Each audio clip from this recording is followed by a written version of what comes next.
রহমানির রহিম। এই লেকচার ভিডিওটিতে আলোচনা করব টেন্স না জেনে কিভাবে আপনি অ্যাক্টিভ ভয়েস থেকে প্যাসিভ ভয়েসে পরিবর্তন করবেন। তো এই ভিডিওটিতে আমরা মূলত শিখব যে ভার্বের অ্যাক্টিভ ফর্মকে কিভাবে প্যাসিভ ফর্মে পরিবর্তন করতে হয়। অর্থাৎ এই বিষয়টা যদি আমরা শিখতে পারি তাহলে আমাদের টেন্স না জানলেও বা না শিখলেও আমরা অ্যাক্টিভ থেকে প্যাসিভে পরিবর্তন করতে পারব। তো এই বিষয়টি শেখার পূর্বে যে বিষয়টি সম্পর্কে সুস্পষ্ট ধারণা থাকা প্রয়োজন সেটি হচ্ছে ভার্বের যে তিনটি ফর্ম রয়েছে, অর্থাৎ প্রেজেন্ট, পাস্ট এবং পাস্ট পার্টিসিপল, অর্থাৎ মূল ভার্ব এবং তার পাস্ট ফর্ম এবং তার পাস্ট পার্টিসিপল ফর্ম সম্পর্কে সুস্পষ্ট ধারণা থাকা। যদি না থাকে তাহলে আমি বলবো সর্বপ্রথম আপনি এইগুলো মনোযোগ সহকারে শিখে নেবেন এবং এই বিষয়ে পূর্ণ ধারণা রাখবেন, রাইট? তো চলুন এবার আমরা শিখব ভার্বের অ্যাক্টিভ ফর্মকে কিভাবে প্যাসিভ ফর্মে পরিবর্তন করতে হয়। তো এই বিষয়টি শেখার জন্য স্ক্রিনে যে বিষয়গুলো দেখতে পাচ্ছেন এই বিষয়গুলো আপনাকে মুখস্থ করতে হবে। তো কিভাবে মুখস্থ করবেন? মূল ভার্ব থাকলে এম ইজ আর হয়, অর্থাৎ অ্যাক্টিভ বাক্যে যদি মূল ভার্ব থাকে তাহলে প্যাসিভ বাক্যে এম ইজ আর হবে। অর্থাৎ ভার্বটি যদি মূল ভার্বে হয়, অর্থাৎ অ্যাক্টিভ বাক্যের ভার্বটি যদি মূল ভার্বে হয় তাহলে ওই মূল ভার্বের প্যাসিভ ফর্ম হবে, অর্থাৎ প্যাসিভ বাক্যে ওই মূল ভার্বের প্যাসিভ ফর্ম হবে সর্বপ্রথম, অর্থাৎ সাবজেক্ট অনুযায়ী অক্সিলারি ভার্ব বসাতে হবে, এরপরে ওই মূল ভার্বের পাস্ট পার্টিসিপল ফর্ম বসাতে হবে। তাহলে এই অ্যাক্টিভ ভার্বটির প্যাসিভ কিন্তু হয়ে যাবে, অর্থাৎ প্যাসিভ ফর্ম হয়ে যাবে। দেন নাম্বার 2, পাস্ট সিম্পল থাকলে ওয়াজ ওয়ার হয়, অর্থাৎ অ্যাক্টিভ বাক্যে যদি পাস্ট সিম্পল থাকে তাহলে প্যাসিভ বাক্যে ওয়াজ অথবা ওয়ার হবে, অর্থাৎ সাবজেক্ট অনুযায়ী ওয়াজ অথবা ওয়ার হবে এবং যেই পাস্ট ফর্মটি দেওয়া থাকবে সেই পাস্ট ফর্মের পাস্ট পার্টিসিপল ফর্ম ওয়াজ অথবা ওয়ারের পরে বসাতে হবে।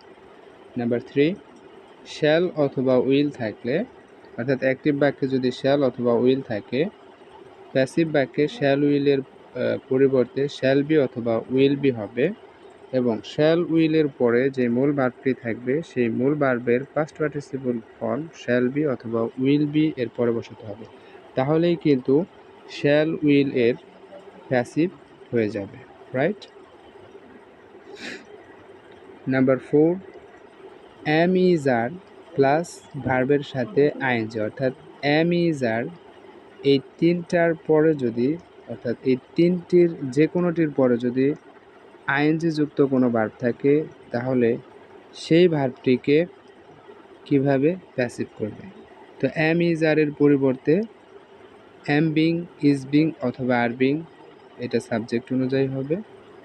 এরপরে যে আইএনজি যুক্ত ভার্বটি থাকবে সেই আইএনজি যুক্ত ভার্বটির past participle form am being, is being অথবা আর বিং এর পরে বসাতে হবে।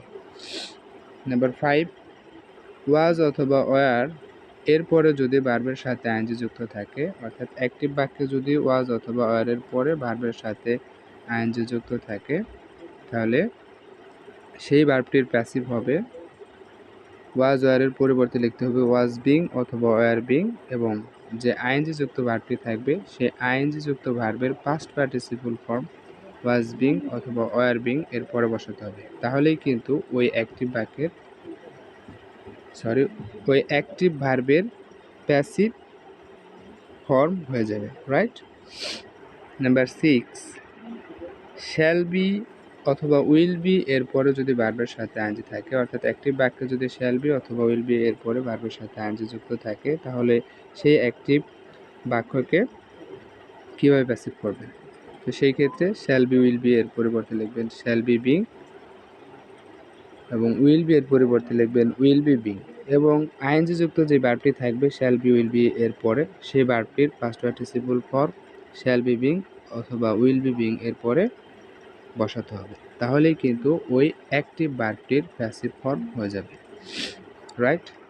নাম্বার 7, হ্যাভ হ্যাজ এর পরে যদি পাস্ট পার্টিসিপল ফর্ম থাকে, অর্থাৎ অ্যাক্টিভ বাক্যে যদি হ্যাভ হ্যাজ এর পরে পাস্ট পার্টিসিপল ফর্ম থাকে, তাহলে হ্যাভ হ্যাজ এর পরিবর্তে লিখতে হবে হ্যাভ বিন অথবা হ্যাজ বিন, এবং যে পাস্ট পার্টিসিপল ফর্মটি থাকবে সেই পাস্ট পার্টিসিপল ফর্মটি হ্যাভ বিন হ্যাজ বিন এর পরে বসাতে হবে।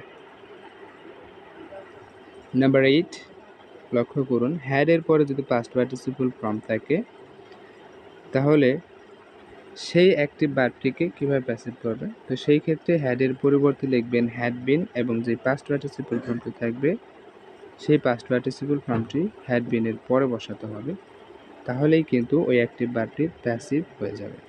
নাম্বার 9 শ্যাল হ্যাভ অথবা উইল হ্যাভ এর পরে যদি পাস্ট পার্টিসিপল ফর্ম থাকে, অ্যাক্টিভ বাক্যে যদি শ্যাল হ্যাভ অথবা উইল হ্যাভ এর পরে পাস্ট পার্টিসিপল ফর্ম থাকে, তাহলে প্যাসিভ করার সময় শ্যাল হ্যাভ উইল হ্যাভ এর পরিবর্তে লিখতে হবে শ্যাল হ্যাভ বিন অথবা উইল হ্যাভ বিন, এবং যে পাস্ট পার্টিসিপল ফর্মটি শ্যাল হ্যাভ অথবা উইল হ্যাভ এর পরে থাকবে সেই পাস্ট পার্টিসিপল ফর্মটি শ্যাল হ্যাভ বিন অথবা উইল হ্যাভ বিন এর পরে বসাতে হবে।